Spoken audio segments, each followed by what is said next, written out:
Qualche mese fa è andata in onda una mia puntata di Briciole di comunicazione che si intitolava Tensioni quotidiane con i colleghi, come provare a risolverle, e trattava una tematica nella quale mi imbatto molto spesso quando tengo corsi di formazione a team aziendali.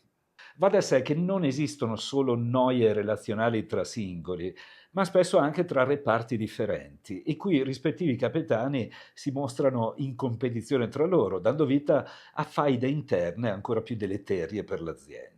È un argomento spinoso e per risolverlo l'azienda spesso organizza momenti di formazione o team building per coinvolgere i componenti della squadra, eventi nei quali è rarissimo che partecipino i leader o i capi d'azienda, sempre troppo impegnati oppure nascosti dietro l'alibi di aver già seguito corsi di ogni tipo e di non averne bisogno. So che mi farò odiare dai capi reparto, dai manager, dai capi vari, ma sono convinto che quando i vertici non partecipano a questi momenti stanno comunicando alla squadra in maniera indiretta che i problemi relazionali non li riguardano e che se i rapporti non sono fluidi la colpa è dei singoli componenti del team. Avrai sentito spesso l'adagio il pesce puzza dalla testa e per la mia esperienza quando un'azienda è in difficoltà sul piano della fiducia interpersonale tra collaboratori posso dire che queste parole sono spesso molto vere. È proprio la parola fiducia a essere il perno su cui le relazioni ruotano e possono diventare fluide e piacevoli, oppure gravemente disfunzionali. Dobbiamo all'immenso lavoro di Edgar Schein, psicologo delle organizzazioni, che ci ha lasciato nel 2023 la teoria dei livelli di relazione nell'ambiente lavorativo, che trovo estremamente lucida e interessante. Provo a sintetizzartela oggi e probabilmente ti aprirà gli occhi sulla realtà che stai vivendo al lavoro.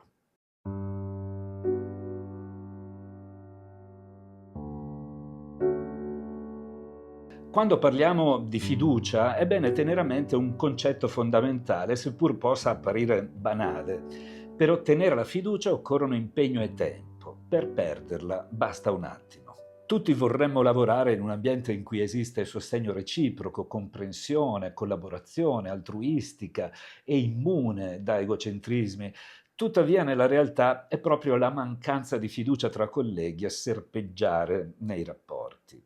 La sfiducia, non solo nell'ambiente lavorativo, ma in ogni tipo di relazione, è una moneta con due facce. Da un lato c'è la sensazione che sia l'altro a non fidarsi di noi.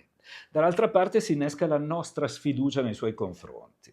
Queste due facce si influenzano a vicenda. Se non mi fido di te e tu lo percepisci, farai fatica a fidarti di me. Se percepisco che tu non ti fidi di me, automaticamente non mi fiderò di te. E qui inizia la giostra infernale, il gioco delle colpe, che porta ognuno degli attori a intravedere solamente i comportamenti subdoli dell'altro, inibendo una sana messa in discussione di se stessi. Quando la sfiducia si insinua tra colleghi, non nasce mai dal nulla, anzi, spesso è il risultato di una cultura aziendale che promuove la competizione piuttosto che la collaborazione, portando i singoli a percepire ingiustizie, promesse non mantenute dai vertici aziendali, comunicazioni mancate o mal gestite dall'alto, che portano a non sentirsi parte del gruppo e a chiudersi, di conseguenza, nella propria bolla difensiva, per difendersi da un ambiente che appare più come un'arena di gladiatori e belve feroci, anziché come un luogo sereno e sicuro. Questo malcontento generalizzato difficilmente viene visto e interpretato da chi sta in alto e la tendenza è più quella di sottovalutarlo, di spingere la polvere sotto al tappeto, di non affrontare i problemi, focalizzandosi solamente sugli utili aziendali che, finché sono garantiti, spingono a pensare che va tutto bene, quando gli utili dipendono in larga misura anche dal grado di coesione del gruppo di lavoro. Passare un problema del genere in cavalleria, sottostimarlo o ignorarlo completamente, non porta mai alla sua soluzione. E questo vale anche per le relazioni di coppia. Edgar Schein, insieme a Peter Schein, nel libro L'arte di creare fiducia, edito nel 2019 da Guerini Next, ci accompagnano in un interessante viaggio all'interno delle culture aziendali, che ci permette di individuare i 4 livelli di relazioni possibili tra colleghi, che dipendono dalla cultura aziendale stessa. Il primo livello è quello che Schein chiama livello -1. ed è caratterizzato da dominazione e coercizione di carattere totalmente impersonale.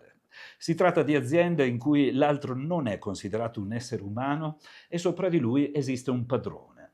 Troviamo raramente, per fortuna, ambienti di questo tipo oggi in Italia, ma in certi paesi del mondo è ancora normale incontrarli e spesso si tratta di vera e propria schiavitù.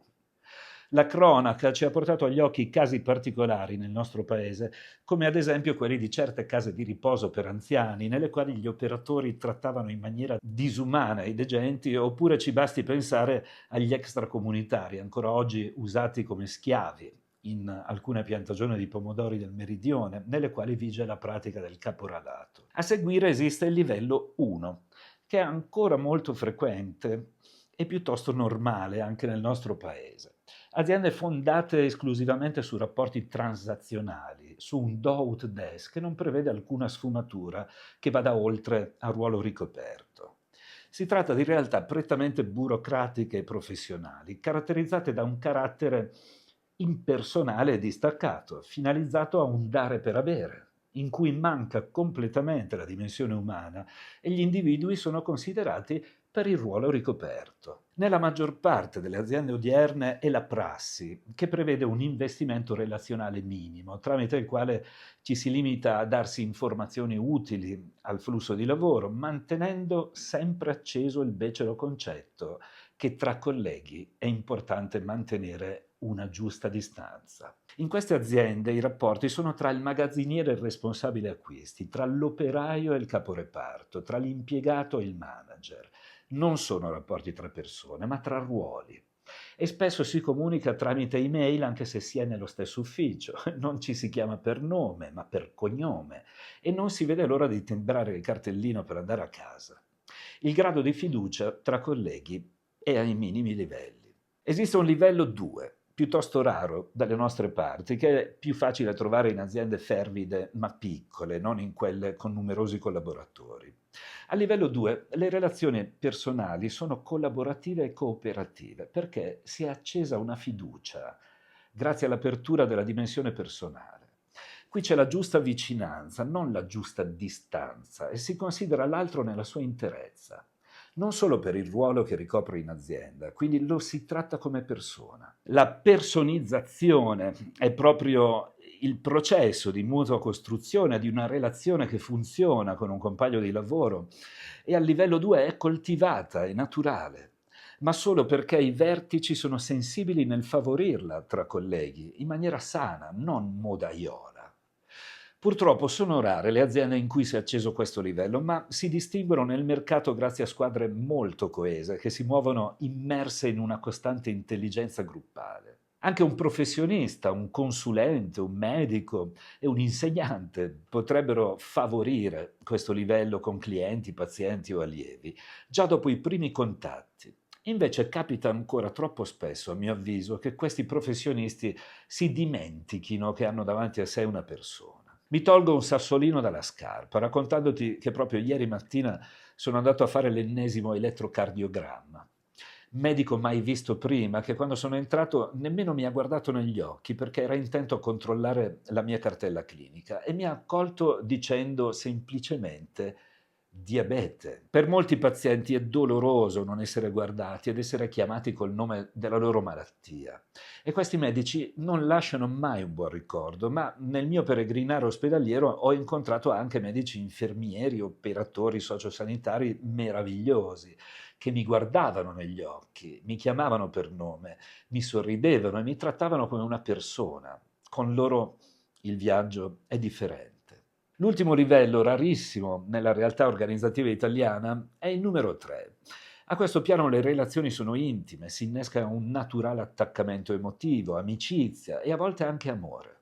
Questo livello spinge la persona a cercare continuamente il modo di aiutare gli altri, di valorizzarsi reciprocamente e di proteggersi. La fiducia è enorme.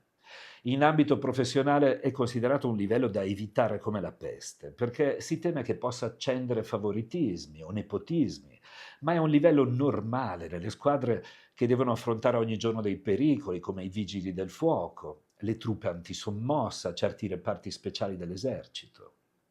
Il livello 3 si può trovare in associazioni di volontariato, a patto che non vi alberghi l'egocentrismo smisurato e il desiderio di essere una prima donna che ho incontrato alcune volte in certi individui a capo di associazioni del genere, che ovviamente hanno devastato. Ora che hai chiari i possibili livelli di relazione, puoi facilmente capire in quale livello ti trovi a lavorare ogni giorno e magari intuire anche che se vivi una demotivazione che non ti spiegavi del tutto, probabilmente tu e i tuoi colleghi siete in un livello inferiore al 2.